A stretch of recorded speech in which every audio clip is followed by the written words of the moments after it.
J'ai eu le temps, parce que le match il a duré 30 minutes, donc ça fait longtemps qu'il est terminé. Il a terminé à la 32e minute déjà. Donc, après, c'est une parodie de football. On prive tout le monde d'un bon match, ça s'annonçait bien, en tout cas 30 minutes où j'étais très content même si on a eu une entame un petit peu mollassonne de ce qu'on montrait à ce moment-là. Puis après, c'est une parodie de match parce que les choses sont tronquées. Donc, vous l'avez vu. Bon, c'est l'arbitrage qui. Vous avez vu le match, donc je vais pas. Hein. Au-delà de la parodie, c'est un succès. Ouais, après, je dis pendant l'heure de cette parodie, en termes de générosité, il n'y a pas grand-chose à dire. On a eu une réelle générosité, solidarité dans l'effort. Bon, après, les choses sont tronquées aussi. Pour Rennes aussi, c'est tronqué. Hein, quand on joue contre une équipe qui est réduite à 9, c'est plus tout à fait la même. Les données ne sont plus les mêmes. Donc je vais simplement. Je préfère parler des 30 minutes où il y a eu un match de foot. Et là, je suis très content de notre production. Discuter de la même façon les deux cartons rouges. Ouais, il n'y a pas que les cartons rouges. Il n'y a pas que les cartons rouges. Quand Jérémy Alladière part tout seul et qu'il vient donner le carton, c'est encore pire. En tout cas, sur cette action-là, c'est une erreur de jugement qui est fondamentale. Voilà,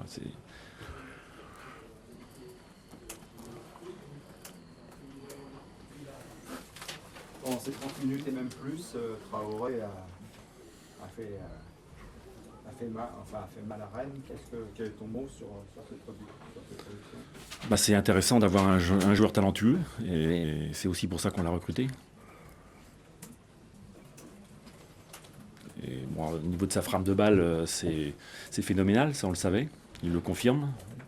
Mais là, sur le premier but, sa vista, elle est aussi remarquable que sa frappe. Et ce que je dis depuis le début de saison, c'est qu'on s'est bonifié avec des joueurs dont on avait besoin aussi par rapport à la saison dernière. Tu ne savoures même pas, Christian. Cette victoire, on a l'impression que tu la savoures même pas. Parce que je dis que c'est un match qui était tronqué. Voilà, il n'y a pas que la victoire, il y a aussi un match. Je pense que le public ressort d'un match comme ça de la même manière. Celui qui aime le foot, en tout cas, oui. Et c'est très dommageable. Et voilà. Tu sors Jérémy. Parce que le contexte le contexte du match, on jouait un seul devant et après, effectivement, il faut avoir un joueur qui soit capable de faire les courses. Donc c'est pour ça que c'est plus le même match. Les données sont plus du tout les mêmes. Sur le plan tactique aussi, évidemment. Pourtant, psychologiquement, ça va vous donner encore plus de force. On arrive à hacher la victoire par un match comme ça. Ouais, mais le groupe il vivait bien déjà, mais après la confiance elle vient du jeu aussi, donc c'est ce qu'on. Moi je parlerai simplement des 30 premières minutes où ça m'a bien plu, ce qu'on a fait. Satisfait de Cornier? Oui, pas d'inquiétude non plus avant, donc la confirmation. Et voilà, c'est vrai que par rapport à ce qu'on avait aussi, c'est aussi un plus dans notre jeu avec une aisance, une disponibilité qui est capitale quand on veut installer un jeu collectif. Et ton équipe est capable d'embêter, de déstabiliser comme ça. Plus on avance dans le championnat, plus on a l'impression qu'elle peut déstabiliser tout le monde. Tu as plus de possibilités évidemment sur le banc. Oui, et puis il faut. J'espère qu'on n'aura pas trop de blessés, de suspendus. On va déjà se passer de Fabio Oder et de Max Faka. Voilà. Mais bon, c'est vrai qu'on a un groupe qui est, malgré tout, puisqu'on a aussi Bruno Ekelemanga quand même, qui était absent, qui est, oui, je pense, capable de faire une saison plus sereine, en tout cas, que l'année dernière. Tu as dû être content aussi du comportement d'Alexis, pour quelqu'un qui devait partir. Il était bien présent. Oui, les choses, j'ai jamais été inquiet non plus à ce niveau-là. Donc, l'équipe me paraît bien équilibrée, oui, beaucoup plus équilibrée que l'année dernière dans les qualités des uns et des autres. ce qu'on a présenté au départ, ouais, ça me semblait pas mal. Oui. Pour en revenir à Alain, il avait fait un début de saison l'an dernier avec Auxerre. Est-ce que tu crains qu'il puisse reprendre un petit peu dans la suite de sa saison avec Auxerre? Est-ce que tu vas être attentif à ça? Moi non, non. Alain va progresser. Il progresse encore et il sera encore de plus en plus influent. Donc c'est un joueur qui avait, je l'ai dit, il n'avait pas fait des matchs extraordinaires dans la préparation. Ses premiers matchs même je pense qu'il y avait une large progression. Voilà, mais il faut le laisser le temps. Aucune inquiétude à ce niveau-là. Après, il faut juste qu'on ne le pique pas trop tôt.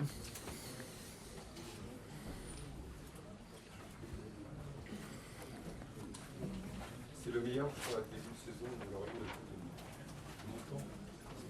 Ça te inspire pas? Non, faites pas attention, c'est une saison quand même. Les points permettent d'être serein et permettent de jouer. C'est surtout ça que c'est. Après, ça crée une dynamique, évidemment. Donc c'est après ce qu'on a connu la saison dernière, et pour le retour, on sait que c'est une donnée importante. Et la confiance, elle vient aussi bien sûr des résultats et des succès. Donc c'est comme ça qu'on se la construit aussi. Donc c'est ça qui est le plus appréciable, en espérant qu'on progresse encore, parce que je pense qu'on a une marge de progression. Et voilà, tout simplement, on ne s'enflamme pas. Il n'y a pas lieu.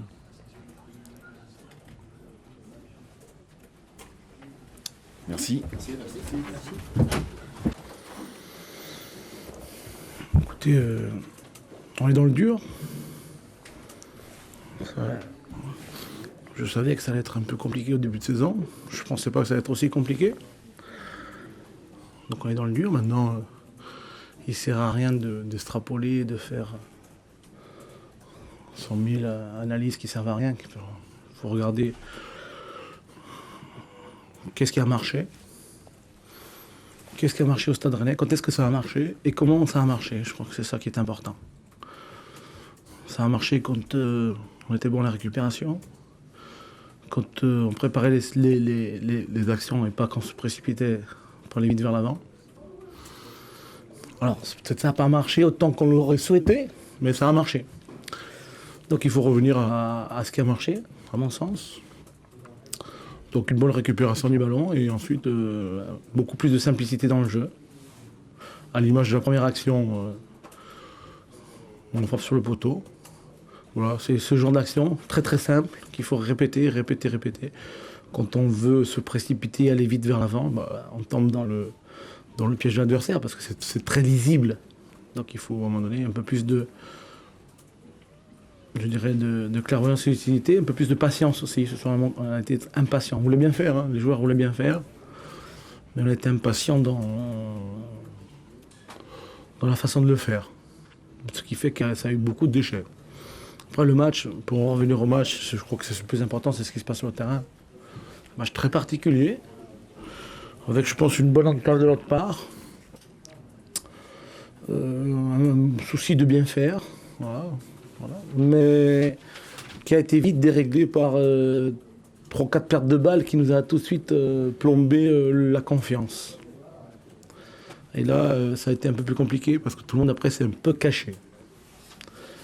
Donc voilà, après bien sûr, quand on se cache, on a plein moins de solutions. Et si le porteur du ballon, il y a des pertes de balles. Ensuite, Lorient met 2 buts extraordinaires. Donc voilà, ça fait partie du jeu. Une sur une perte de balle d'Alexandrini, une perte de balle facile qui on est tout de suite en danger, et l'autre sur un coup franc. Donc après, on se retrouve mené 2-0. Après, on était en supériorité numérique. On aurait pu revenir, je pense. On aurait dû revenir si on avait été un peu plus simple dans le jeu. À l'image de certaines passes ratées, ou certaines dernières passes tentées, mais qui n'ont aucune chance d'aboutir parce que tout le monde les a lues, elles sont trop visibles. C'est un souci, comme je dis, de bien faire, mais je pense qu'il fallait s'y prendre autrement. Donc voilà, à 11 contre 10, puis après à 11 contre 9, il fallait faire des décalages. Alors je sais que ça ne plaît pas, mais c'est comme ça, le football, il faut trouver des pas accélérés, il faut que la situation soit claire, et il faut déstabiliser l'adversaire. Si on fait du pouce-ballon, soit on fait du pouce-ballon, c'est-à-dire, pour moi le pouce-ballon, c'est on précipite le jeu trop vite dans le camp adverse. Voilà. Et c'est plus facile de défendre à ce moment-là. Alors Quand ça a marché, c'est quand on a eu une fluidité dans le jeu, quand on a préparé les actions. Après, il ne faut pas tomber trop dans la préparation, chose qu'on faisait aussi. Il faut aussi, pour avoir accéléré à l'image du match de Bastia, accélérer un peu plus parfois. Mais si on oublie la préparation, on oublie que le football doit être clair et à ce moment-là, on rentre dans les difficultés. Donc je dis à mes joueurs qu'il fallait revenir à ce qui avait fait notre force, ce qui n'avait pas suffi pour faire les résultats que tout le monde souhaitait, mais qui avait permis de faire quand même un bon championnat, de faire 60 points l'année dernière. Il faut se réfugier dans le travail aujourd'hui. Il faut se réfugier dans le travail tout le temps, parce que je pense qu'on travaille. Moi je dis, quand j'entends des remarques, on va se mettre au travail, quand je lis des fois dans les gens, on va se mettre au travail, ça me rend fou, parce que nous, le travail, on y est. Après, il faut se concentrer sur son travail, et puis il faut... La grande, je vous l'avais dit, on n'était pas parfois d'accord, je vous dis, la morosité n'a jamais fait avancer un club. Jamais. C'est plutôt l'inverse. On est de la morosité. Juste dit, on peut débattre des heures et des heures. Ça sert à rien de débattre des heures et des heures. Il y a une morosité, une difficulté. Pourquoi la morosité n'a jamais fait avancer un club? Parce qu'on doit être en confiance. Et d'autant plus, ce groupe-là doit être encore plus en confiance. Voilà. On n'est pas en confiance et tout de suite, ça se dérègle très très vite. Donc, qu'est-ce qu'il faut faire? Il faut se retrouver la confiance à travers les entraînements, et puis il faut être très très solidaire sur le terrain. Donc voilà, j'ai trouvé des joueurs qui voulaient bien faire, mais qui n'ont pas fait ce que le jeu demandait. De la simplicité, tout simplement, de la simplicité. Et à ce moment-là, on se met en danger comme on a été ce soir. Certains doivent aussi retrouver leur meilleur niveau, parce qu'on a vu un Yann transparent par le temps. Ouais, il y a Yann. Ça pèse. Vous savez, non, mais tout est lié, je pense. Tout est lié. Je ne me demande pas d'être d'accord avec moi, mais comme je l'ai dit plusieurs fois, je ne veux pas vous convaincre. Je dis, la morosité ne fait pas avancer les clubs. Moi, je dis qu'il fallait persévérer l'année dernière, mais si je suis persévéré tout seul, écoutez, à un moment donné, je ne peux pas. Hein, donc voilà. Je pense qu'aujourd'hui, on est dans le dur, on est dans la difficulté. Comment on s'en sort de la difficulté? Dans la difficulté, il faut être solidaire. Après, il faut que les gens retrouvent leur niveau. Ouais, vous citez Yann, mais vous pouvez tous les citer. Tous. Les défenseurs centraux qui prennent pas de responsabilité dans la relance. Alors Yann est obligé de revenir pour prendre le ballon. Mais pourquoi tu fais pas toi la passe? Comme ça, il y a peut-être un peu plus de jus pour jouer ailleurs. Les côtés qui ont été catastrophiques. Les attaquants, par Pitt qui a essayé, parce qu'il a un talent individuel pour faire des choses. Voilà, donc voilà, à un moment donné, mais j'ai trouvé de la bonne volonté. Un Julien Ferret, très volontaire, un Sadio Diallo, ils n'ont pas tout réussi. Très volontaire, un Makoun très intéressant. Voilà, mais à un moment donné, je pense qu'il faut qu'on retrouve la confiance. La confiance, on la retrouve dans un climat apaisé. Voilà. Puis il faut se réfugier dans le travail. Voilà. Un climat apaisé, mais tout le monde croit que j'attaque la presse quand je dis ça. Je n'attaque pas la presse. Je dis, quand on fait à un moment donné une passe latérale, et si le type qui a fait la passe latérale, il se prend tout le public, comment il va faire la passe en avant après? C'est compliqué, c'est très compliqué. Alors voilà, donc, mais bon, je veux dire, en extrapole aujourd'hui, qu'est-ce qu'il faut revenir? Il faut revenir à ce qui a marché. Qu'est-ce qui a marché? C'est la disponibilité, la simplicité, de l'agressivité, la récupération du ballon. Ça a marché. Alors tout n'était pas parfait, bien sûr, mais ça a marché. Et ça a marché 2 saisons de suite et longtemps. Alors, ce qui a mis un peu de... je dirais, ce qui a freiné un petit peu tout ça, c'est les fins de saison. Et comment je vous dis, on a occulté les 80% qui étaient bons pour se focaliser sur les 20%. Mais bien sûr qu'il faut améliorer 20%, je suis d'accord pour améliorer 20%.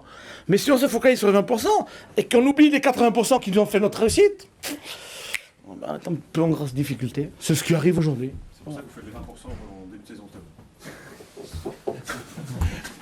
Non, je sais pas ce qu'on fait. Non, mais dans le dur, les gens sont marqués. Moi, je comprends. Toutes les gens sont marqués par nos fins de saison. Les joueurs sont marqués aussi. Voilà. Donc, à un moment donné, parce qu'à un moment donné, écoutez, on y arrive pas. Je comprends tout ça. Mais à un moment donné, le 10 août, le championnat recommence. Comment on fait? On est toujours dans la... Non, on recommence. Et il faut trouver des solutions. Et comme vous l'avez dit, il faut que tout le monde revienne à son meilleur niveau. J'ai trouvé Herding plein de bonne volonté. Voilà, plein de bonne volonté, mais la volonté, ça ne suffit pas, il faut autre chose, quoi. Donc je pense que ce qu'il fallait faire ce soir, encore plus ce soir que les autres fois, je pense que ce match-là, avec l'histoire qu'il a ce soir, on le fait l'année dernière quand on est bien, On le gagne, pourquoi? Parce qu'on va faire ce qu'on sait faire. Et contrôle passe, jusqu'à l'accélération. Alors, voilà. Mais, ce soir, ben, je ne sais pas si vous vous rappelez, Sadio Diallo, à un moment donné, il perd un ballon. Pendant 3 minutes, on a couru après le ballon après. Il avait simplement de faire une passe à Romano. Le gars, il court sur lui, on remet, et là, tu accélères. Voilà. C'est ça, pour moi, c'est ça le football. C'est ça le football. Je vous prends un exemple. Quand il y a eu coup franc sur Monépa, qui vous rappelez, c'est l'exemple parfait. Et puis, il faut pas, après, il faut retrouver la confiance. Il ne faut pas, quand on a perdu 3 ou 4 ballons, que notre football, il parte en vrille, comme il est parti en vrille à un moment donné, après, je pense, 10 bonnes minutes. On perd 2 ou 3 ballons, et tout de suite, on perd confiance, et tout le monde se cache après. Non, mais il faut retrouver. Donc après, il faut se réfugier dans le travail, bien sûr, mais on est dans le travail, on va continuer à travailler. Il y a bien sûr des choses à changer, ça c'est évident. Il y a sûrement des têtes à changer aussi, parce que bon, les places, elles ne sont pas dévolues à un et seulement à un. Il y a une concurrence qui doit, même si l'effectif est serré, je pense qu'il y a de quoi remonter la pente. Mais la pente, elle va être dure à remonter. Hein. N'attendez pas qu'on remonte la pente en 15 jours. Hein. La pente, il va falloir 6 mois pour remonter la pente. Hein. Peut-être 8 mois. Hein. Ah, il faut sortir le bleu de chauffe, comme on dit. Voilà. Ben, moi, je suis prêt à le sortir. Le temps de remonter la pente. C'est-à-dire Est-ce que vous pensez qu'on va vous donner le temps de remonter la pente? C'est-dire Est-ce que les dirigeants vont vous laisser le temps de continuer? ben, c'est-à-dire, je ne comprends pas la question. Est-ce que vous êtes en danger? Vous vous sentez éventuellement en danger? Je savais quand elle allait me poser la question. Mais je la voulais un peu plus directe. Moi, j'aime bien les gens directs, pas qui tournent comme ça. Donc, voilà. Je ne m'attendais pas à ce soit vous qui me la posiez. Je pensais qu'il y avait d'autres qui pouvaient me la poser. Comment on la prend tous les jours. Je pense que vous vous trompez d'interlocuteur. Pourquoi vous posez cette question à moi? Voilà, parce que qu'est-ce que je fasse? Je voulais que je me vire tout seul. Voilà. Ben non, moi je ne me vire pas tout seul. Moi je mets le bleu de chauffe et je travaille. D'accord? Je dis il faut trouver des solutions. C'est peut-être une solution, puisque vous la suggérez et que vous la soufflez tellement fort. Et puis je pense que peut-être il y en a qui la souhaitent tellement que c'est bien de la suggérer. Moi, vous savez, je crois mon travail, je crois au travail. Ceux qui m'observent toute la journée savent que je me réfugie dans le travail et que je mets tout mon cœur. Aujourd'hui, c'est pas suffisant. Ok, on est d'accord. Après, c'est des questions qui m'appartiennent plus. Si en plus en lieu, ils pensent qu'avec quelqu'un d'autre, ça ira mieux, qu'est-ce que j'y fasse? Je peux rien faire. La question qu'on peut vous poser, c'est que vous ne démissionnerez pas. Non, jamais. Jamais. J'ai connu des moments difficiles, j'ai toujours surmonté et j'en suis sorti toujours plus fort.